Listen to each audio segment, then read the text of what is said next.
Thank you. So you just now started. Okay, so I'll just repeat it for the case of recording. In the last 3 lectures, we've seen introduction, classification, transformation. Today we are starting necessary and sufficient conditions.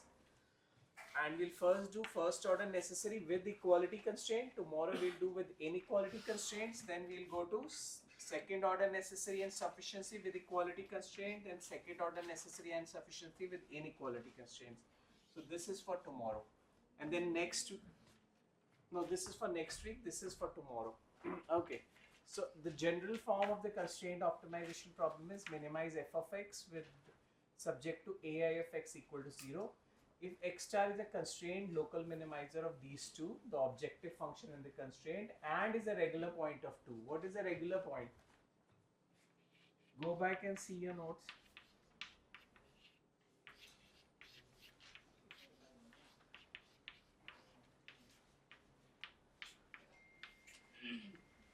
What is it?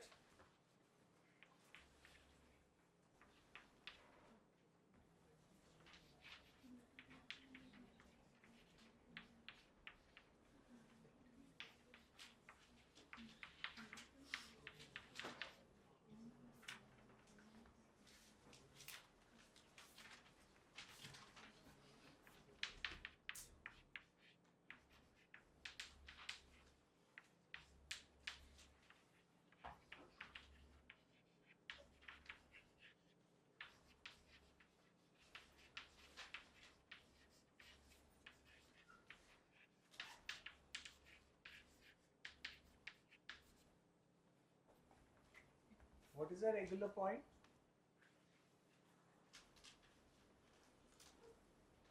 Jago. See your notes now, those who write notes at least.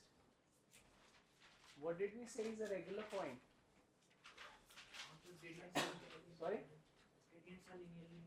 Yeah, gradient of the constraints are linearly independent. That is what it means. If you recall in the introduction, when we did the very first day, we defined the constraint problem and then we moved on to the case of equality constraints and inequality constraints. And in the equality constraints, we defined what is a regular point. A regular point is if the gradients of the constraints, gradient A1 through gradient AR, are linearly independent, or if you put them in a row format, the Jacobian matrix is full row rank. Right. What's your name? Huh? Aviral. Only Aviral remembers. Nobody else remembers. So we are going to use this in the proof of this, when we're going to prove this tomorrow probably, along with this part with the inequality. So, but I'm not going to worry about it for now. But what does the theorem says?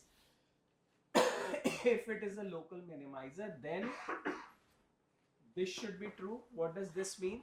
A part means? Sorry? Yes, satisfies the constraints, right? And then if you recall the unconstrained case, there was no constraint there. So this right hand side was. In the unconstrained case, what was the first order necessary condition? Gradient is equal to 0. No? Recall the one dimensional case. It is a minimizer, then f prime is 0. When you go to the n dimensional case unconstrained, the gradient is 0. Now instead of it being 0, it's a linear combination of the gradient of the constraints.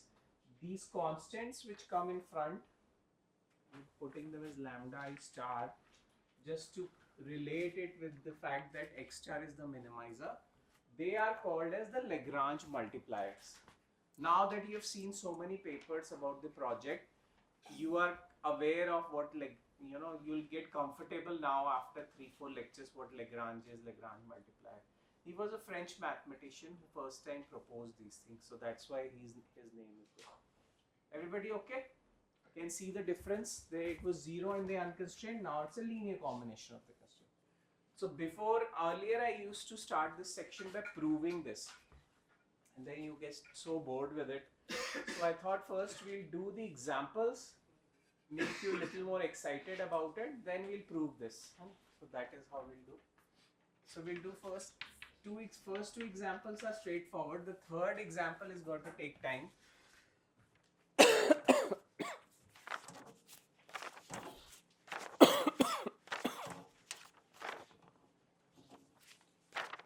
Okay. So the first example says that you have to minimize f of x is equal to x1 plus x2, and you're giving the constraints subject to ax is equal to x1 square plus x2 square minus 2 equal to 0. So what will be the first step here? To apply this necessary condition on this problem, you have to give me the candidates for minimizer.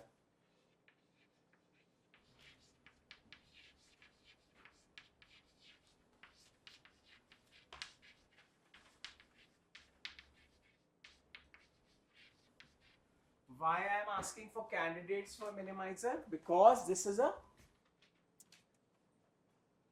necessary condition, right?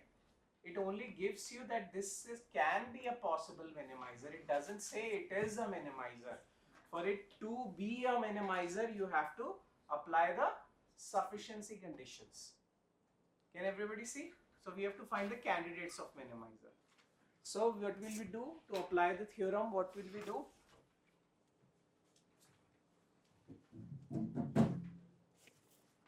Misha, no. What's your name?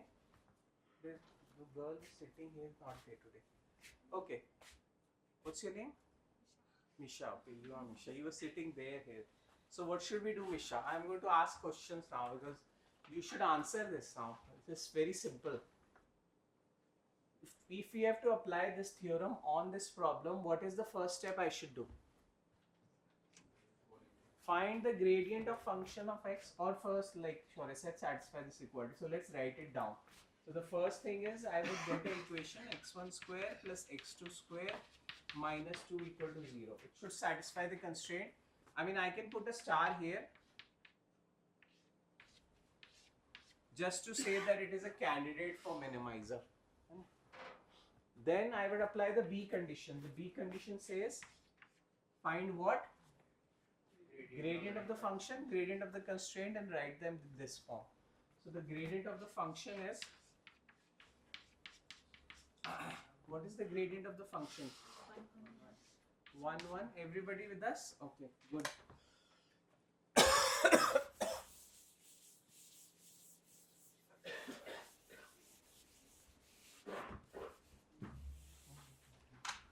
Alright. Then I write the gradient of the constraints. How many constraints, how many AIs do I have? 1. I just have one constraint. So I'll write AI of A of x star is, what is it? Partial with respect to x1, partial with respect to x2. So that would be 2 of x1, just put a star, 2 of x2 star. Now I substitute it in this equation. So I will write this as 1 comma 1 is equal to 2x1 star and 2x2 star. And what will come here? Lambda star. There is only one constraint, so there is only lambda instead of lambda 1, lambda 2. So how many equations do we have?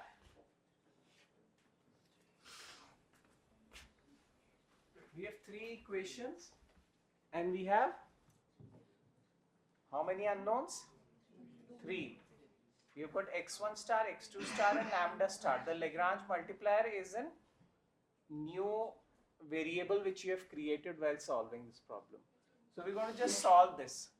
So if you take this and substitute it from this equation, you will get x1 star is equal to 1 over 4 lambda star square, and which will be equal to x2 star. We'll take this and substitute in this guy.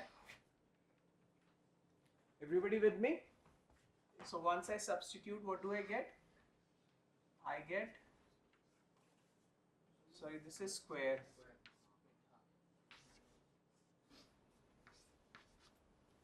So once I substitute, I get 2 over lambda 4 lambda star square equal to 2, right? So what do we get lambda as? 2 and 2, this becomes 4, so lambda is plus over 1 over minus 1 over 2. Okay, now let's find the candidates for minimizer. This has given me the Lagrange multiplier, but I am after the Lagrange, I am after the solution. So x1 star comma x2 star is equal to, substitute in this, so what will you get?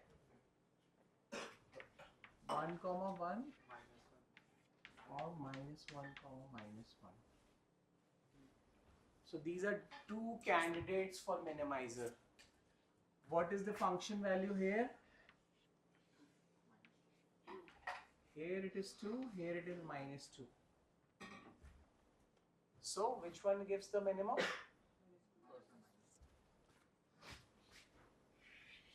This is the minimum value, right? So it gave you candidates. It's actually giving you, it's it's just giving you the candidates for minimizer. So one turned out to be a maxima, the other turned out to be a minimum.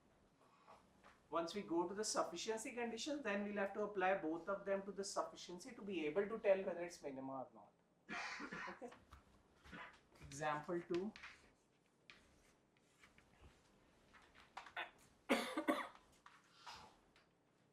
So example 2 is also not too bad. Third one will take some time.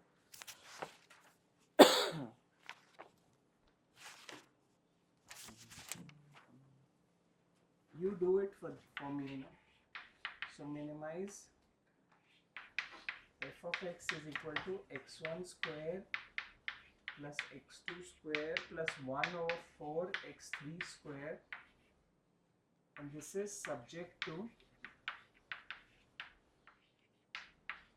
a1 of x is equal to minus x1 plus x3 minus 1 equal to 0, and a2 of x is equal to x1 square plus x2 square minus 2x1 equal to 0. And again you have to find the candidates of minimizer.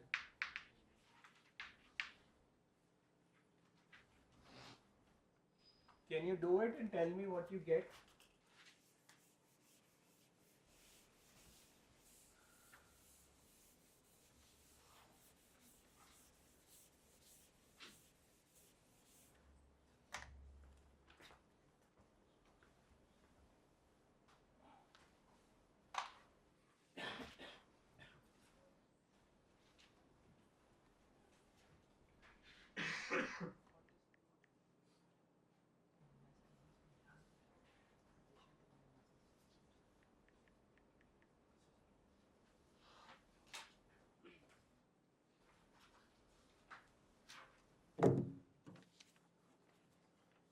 Okay, so we will apply the conditions which we have seen earlier.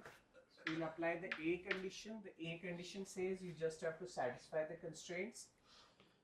So this is minus x1 plus x3 minus 1 is equal to 0, and x1 square plus x2 square minus 2x1 is equal to 0. I'm deliberately not putting a star here. Then to do the B part, we have to find the gradient of the function. Just to make the reading easier, I have not put the star. When you do the gradient with respect to x1, x2 and x3, you get 2x1, 2x2, x3 by 2. And when you do gradient of the first constraint, you get minus 1, 0 and 1. and when you do the gradient of the second constraint,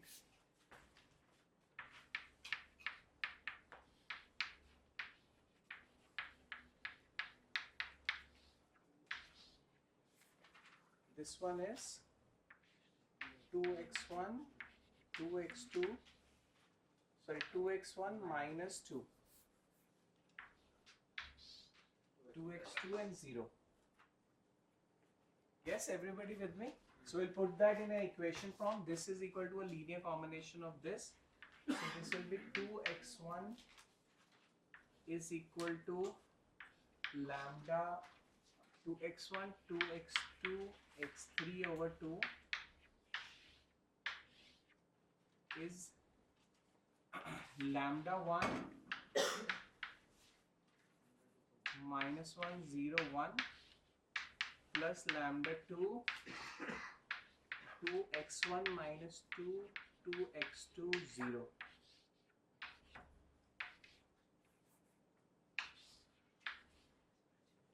So how many equations do we have? 5. How many variables do we have? 5. x1, x2, x3, lambda 1 and lambda 2. Everybody with me? Okay. So you can solve for this. Has somebody solved?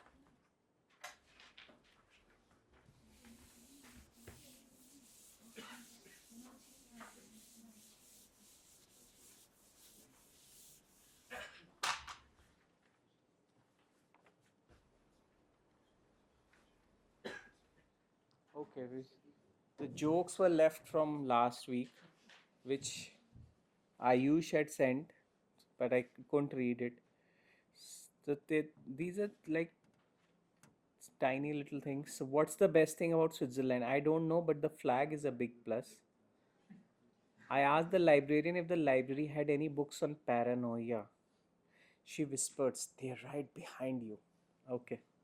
Why do cows wear bells? Because their horns don't work.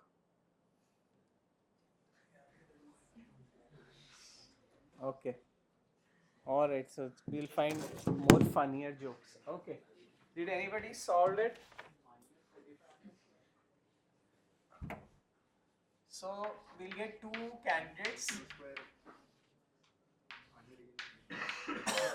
One is this.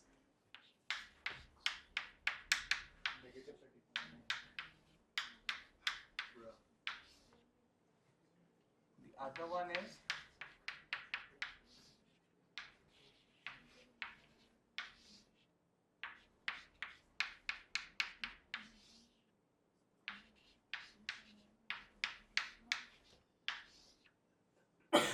so it will turn out, once you solve these two tick marked equations, you will get this as a solution. And now the question is, which one is a minimizer? So you can't tell, you can find the function value. This will turn out to be the minimizer and this will not. And this will eventually not just turn out to be a local minimizer, it will turn out to be a global minimizer.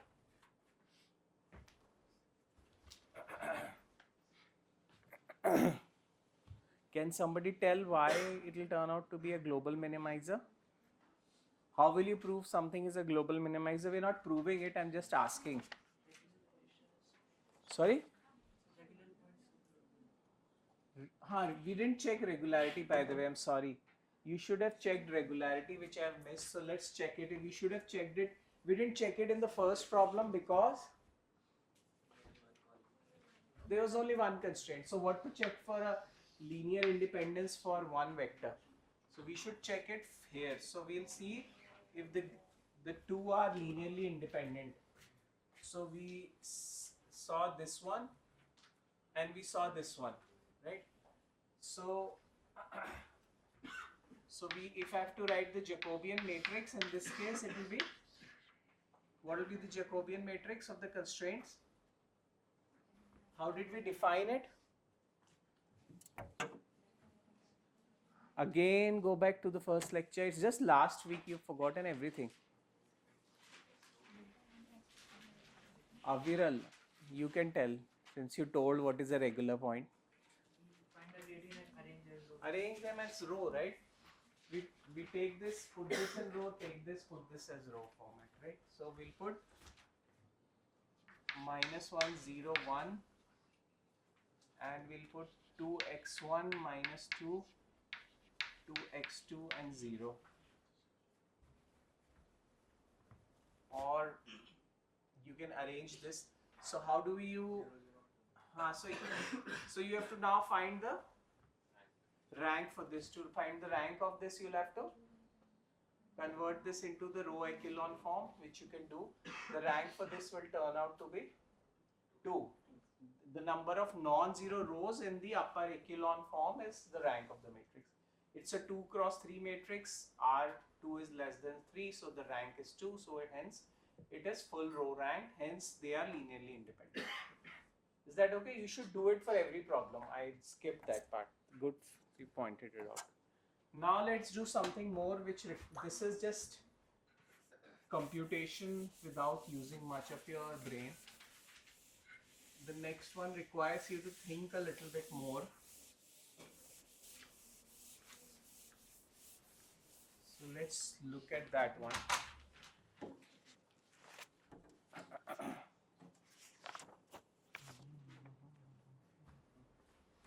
So the third example says you have to minimize f of x is equal to half of x transpose hx plus x transpose q subject to ax equal to b. So this is a general form which is given to you,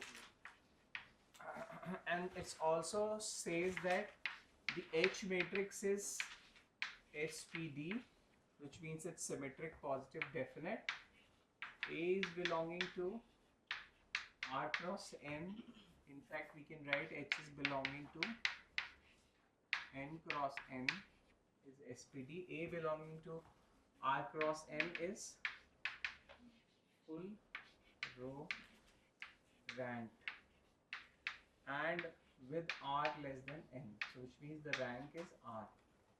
So this is given to you, and you have to find again the same thing which we have been doing for so long. You have to find the candidates of minimizer.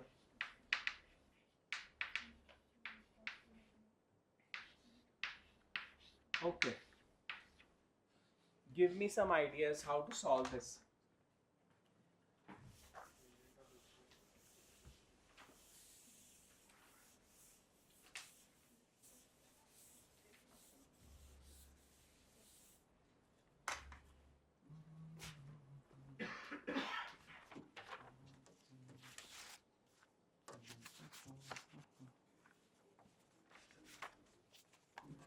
So the first thing we will do is write the constraint itself, correct? So we'll say that Ax is equal to b, correct? The second thing I would do is gradient of the function is a linear combination of the gradient of the constraints, okay? So you have to find, first let's find gradient of f of x. So which means I have to find the gradient of half of x transpose hx plus x transpose q. Something more to it, or no? I have to find this. So I'm going to find this separately. I'm going to find this first and find this first, second. You may have done this playing around with Nevinath. So in case you have not done it, we'll do it now. So to find the gradient of this, you can write it in the general form and try to take the derivatives and see. The answer will turn out to be h of x eventually. Have you done this before? Okay, so let's just do it for a smaller case. You can easily write it for a general case. So let's say I have got a two-dimensional problem. So it's x1, x2. So this is h11, h12, h21, h22. And this is x1, x2. This thing is this. I've just written it 2-dimensional. You can write it for n-dimensional also. It will just be little more cumbersome to figure out the whole thing. So what we'll do, we'll multiply this. So we'll do x1, x2. How do you multiply a matrix with the vector? This times this plus this times this. So it will be x1, h11 plus x2, h12. This times this plus this times this. x1, h21 plus x2, h22. h11, h12, h21, h22 are the elements of the H matrix, with first subscript denoting the row, the second subscript denoting the columns. Everybody with me? Okay. Let's write it further down.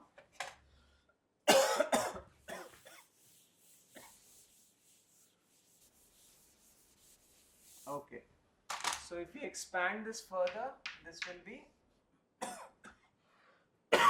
x1 square h11 plus x1 x2 h12 plus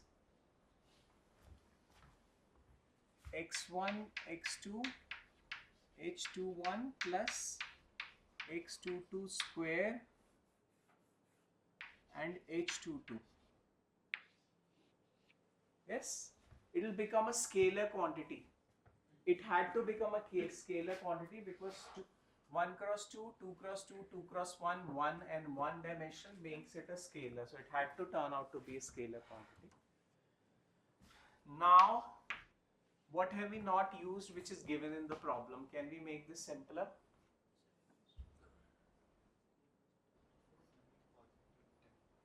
Positive definite H. Besides that, what it is? A is full row rank, but we are talking about H here. So what property of H we have not used which is given in the problem? Symmetric, which means that H12 is H21 are the same. So we'll simplify this further. So this is x1 square H11 plus twice of x1 x2 H12 plus x22 square times H22. Everybody with me? Now I have to find the gradient of this guy, this hash which I was carrying. So now the gradient of this would be, what is gradient? You'll differentiate with respect to x1 and x2 and put them in a row format. When you do with respect to x1, it will be 2x1 h11 plus 2x2 h12. Sorry, I skipped something. No, there was a half also here. That's why the 2 is carried away. There was a half in front, so the 2 will eventually cancel out.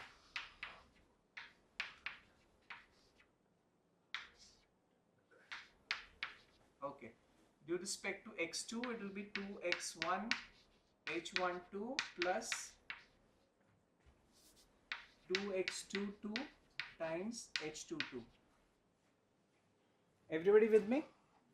So we'll cancel the halves and the 2's out, and I'm going to write it as a product of matrix and a vector.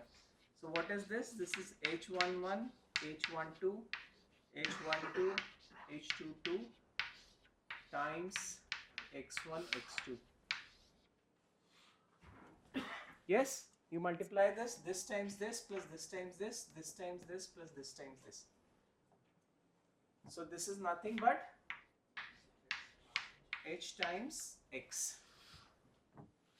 So now from now onwards you should remember this, because what is this? What kind of a program is this? Quadratic program, because the power of x is going square here. It's in the standard form because the objective function is quadratic and the constraint is linear, the way we defined it in the very first lecture when we talked about classification. Okay, so when you take the gradient of a quadratic program, this just becomes h of x. This kind of doesn't play a role. Okay, so you can do this for general also. I have done it for in my lectures. I'll upload it on the drive. If you can't figure it out, you can see the solution. Okay. You don't even need any special thing. You just work out all the variables and it shows up at the end. Should I erase this? You remember it. So now what we'll do, we'll take the partial of this guy. Can somebody tell me what will be the gradient of this? Sorry? Q, just the Q vector. I mean, for those who have seen it, it is x1 q1 plus x2 q2 plus xn qn. Then when you take the partial with respect to x1, it will become q1 q2 qn. So it will just be left with the q vector. Can everybody see it, or should I write it down? Yes, everybody comfortable? So let's go to the more trickier part, you know, that which is going to take time. Okay. So the grade 2 hash was gradient of x transpose q, or gradient of x1 q1 all the way till added till xn qn, and when you take partials of each of them, it will be q1 to qn and it will just be q. So we got h of x, we got q. Now what was our b condition? We are still working on the b condition. The gradient of the function is linear combination of gradient of the constraints. So we saw to the left hand side of the b part. The a part was already written, that ax minus b is 0. We wrote the left hand side of the b part. Now let's write the right hand side of the b part. The right hand side of the says that it should be lambda 1 times the gradient of the constraint. So let's look at the constraints first. So the constraints are ax minus b is equal to 0. Right? If I have to write this in, so I will write this at a1 transpose all the way to ar transpose times x minus b is equal to 0. Is there anything wrong in writing this? What is a1 to ar? They are the rows of the A matrix written in a row format. That's why the transpose is put, because A as a vector is a column vector. So this is A1 transpose x minus B1 is equal to 0 all the way till AR transpose x minus BR equal to 0. So these are the constraints. Everybody with me? I'm going to erase this. You remember this part, that it is hx and this is q, the gradient of the function on the left hand side. Okay. So the right hand side of the b is, we have to find lambda 1 times gradient of the first constraint. Yes or no?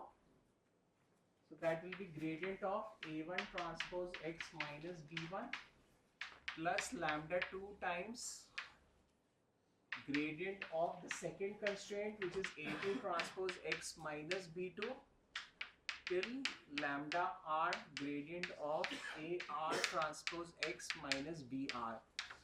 Why do we have lambda 1 through lambda r? Because there are constraints. A was r cross n, so the number of rows were r. We'll simplify this. So I'll write this as lambda 1 through lambda r in a row format, and put these together, a1 transpose x minus b1 through ar transpose x minus br. Is there any change in this between the two equations? Nothing. I've just multiplied it. This times this plus this times this till this times this. Sorry, gradient. Good, you are awake. Okay. So there is a gradient of everything.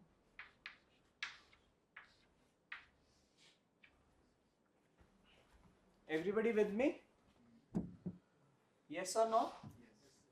So this is nothing but lambda transpose times the gradient of, what is this? The gradient can be pulled out of this matrix.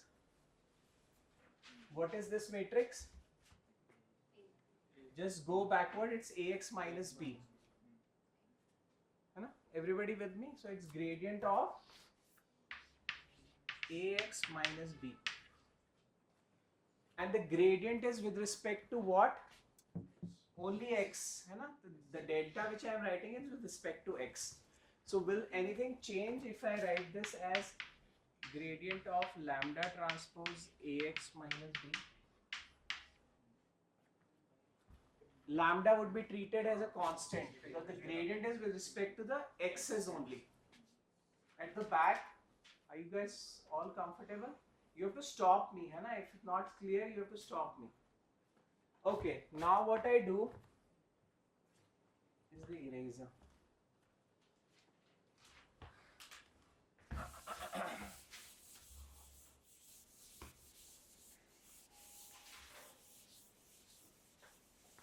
You have a lab after this or class?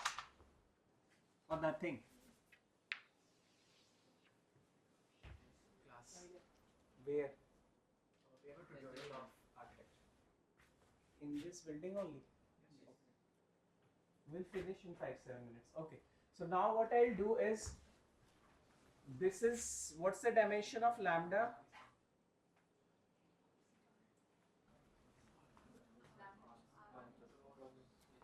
Lambda is r cross 1. Lambda transpose becomes 1 cross r.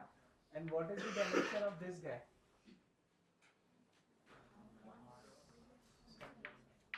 R cross 1 as well, right? It's just the constraints, no? Everybody with me? So it is an inner product of two vectors. If I want to carry the whole thing together, then it is 1 cross r, which should be, because otherwise they will not multiply. So I'll change this a little bit. So I'll write this as, so we are at the RHS of B. I'll write this as gradient of ax minus b transpose times lambda. Is there any change? A transpose B is B transpose A. The inner product of two vectors is always the same. Everybody with me? I'll expand this further. I'll write this as X transpose A transpose lambda minus B transpose lambda. When I pull the transpose inside, it will be transpose of this, transpose of this. The transpose of product of two is they invert the space, right? So it will be X transpose A transpose. Now tell me what is the answer. This will be 0. X transpose of vector we just saw. X transpose Q was just the Q. So this is nothing but A transpose lambda. Everybody with me? I'm being so minutely following the steps because you're seeing it for the first time. This kind of computation is going to come in linear programming, in quadratic programming, and I assume that now you know it. So now let's put the whole thing together, which I've erased. So the A condition we had written was Ax minus B is equal to 0. The B condition, RHS, we had written as Hx minus Q or plus Q? Minus Q, and now, sorry, the LHS was this, the right hand side, the left hand side was this, the right hand side is A transpose lambda plus Q. Okay. So now if you put the two things together, it is Hx plus Q is equal to A transpose lambda, or Hx plus Q minus A transpose lambda is equal to 0. Everybody with me? We are still finding the candidates for minimizer. We are satisfying the A condition, which is the constraint, the B condition, which says the gradient of the function is a linear combination of gradient of the constraint. Now you have to use this and solve for x and lambda like we did numerically in the first two problems. Everybody with me? So how should I solve this?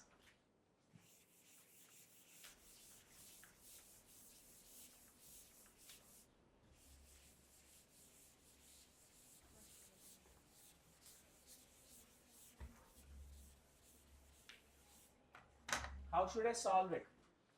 There's one option is I take x from here, substitute in this. The other is I take x from here and substitute in this. That's the only two options. These are system of linear equations together. This is R equations and these are, how many equations are these? What is the dimension of H? N cross N. So how many rows does H have? So how many equations will be there? N. So these are R equations, these are N equations. You have to solve for them. How many variables do you have? X and lambda. What is the dimension of X? N. What's the dimension of lambda? R, because they are R variables. So you've got N plus R variables and you've got N plus R equations. So you should be able to uniquely solve for this if the matrix which is formed turns out to be invertible. Remember what I told about for a system which is fully determined. So what I could take this, put into this, or take this and put into this, solve for this. Which one should I do? Okay, what's your name? So Saket is saying solve for this and put it into this. When I solve for this, this is a system of underdetermined equations. It's R cross N. R is less than N. What did we learn last week about a system of underdetermined equations? You have infinite solutions. So which one will you pick? You can find a pseudo inverse and play with the pseudo inverse, which may make it more complicated than making it easier for you. So the more easier one is to take x from here and substitute it here. Why? Because h is square and SPD. It's symmetric, positive, definite. What is the characterization of a positive definite matrix? All the eigenvalues are positive. In case you've forgotten, go back to the supporting material, read about positive definite matrix, which means that it is invertible, which means if you're going to solve for this x, it will give you a unique solution. That unique solution you're going to take and put it into this and then solve for lambda. Is everybody with me? So I'll write hx is equal to A transpose lambda minus q, which implies x is equal to h inverse A transpose lambda plus q, and I am going to substitute this guy into this. So this is A with x being h inverse A transpose lambda plus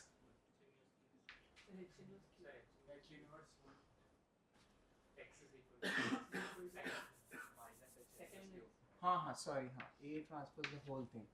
So this is minus q, correct. So now you substitute into this. This is A times x. So it's A h inverse A transpose lambda minus A h inverse q. I'm so close to the board so I can't read it. And this would be minus b equal to 0. Yes, everybody with me? Which means that A h inverse, this bracket is not needed, A transpose lambda is equal to A h inverse q plus b. Right? So from this you solve for lambda. Once you have your lambda, you put it into this and you get your x. Simple? Done? That's what I was coming to. Now we'll stop here because I'll run out of time. So we completed about 50 minutes. We started at 45. I'm stopping at 35 so that your tutorial doesn't get too much delayed. So tomorrow we'll finish this.